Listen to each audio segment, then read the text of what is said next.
Sa katahimikan ng isang ordinaryong araw, may damdaming unti-unting nagising. Isang pusong natutong tumingin at isang kwentong dahan-dahang nabuo nang hindi nila namamalayan. Di na makausad, di malinawan. Di na mabura ang iyong mga larawan. Di alam kung saan tutungo ang mga habang patalikod naghihingalo. Ang lapis na ginamit sa kwento nating naudlot. Bawat buklat ng aklat binabalikan. Mga liham na ang laman, ligayang dala. Ikaw lang ang may akda sa lahat ng pahinang sinulat ng tadhana. Ikaw at ikaw pa rin ang yugtong paulit-ulit kong babalik-balikan. Sigaw ay ikaw pa rin.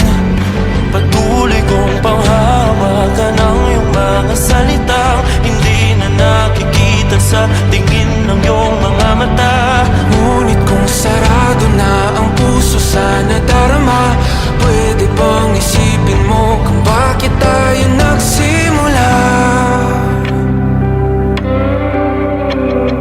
Ating katotohanan ay naging isang nobelang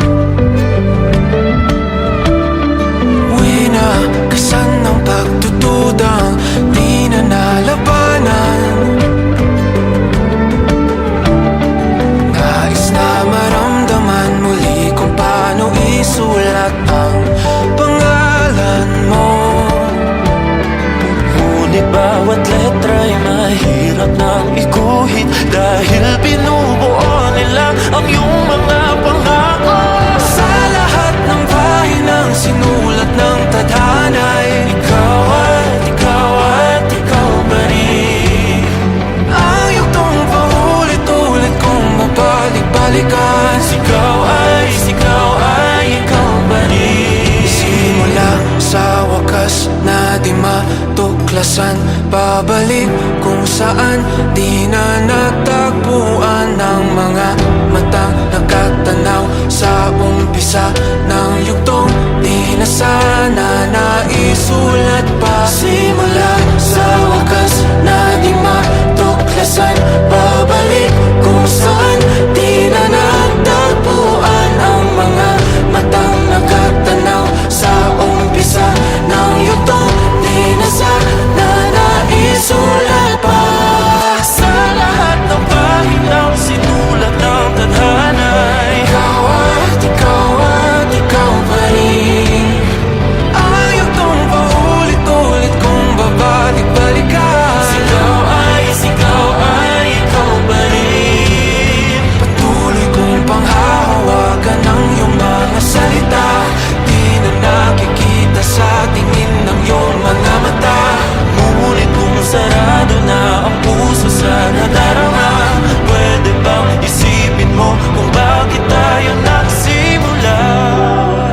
Na di matuklasan, babalik ikaw pa rin ang mga matang nakatanaw sa umpisa ng yugtong. Sigaw ay Ngunit hindi lahat ng pahina ay nagtatapos sa isang masayang wakas. Sigaw ay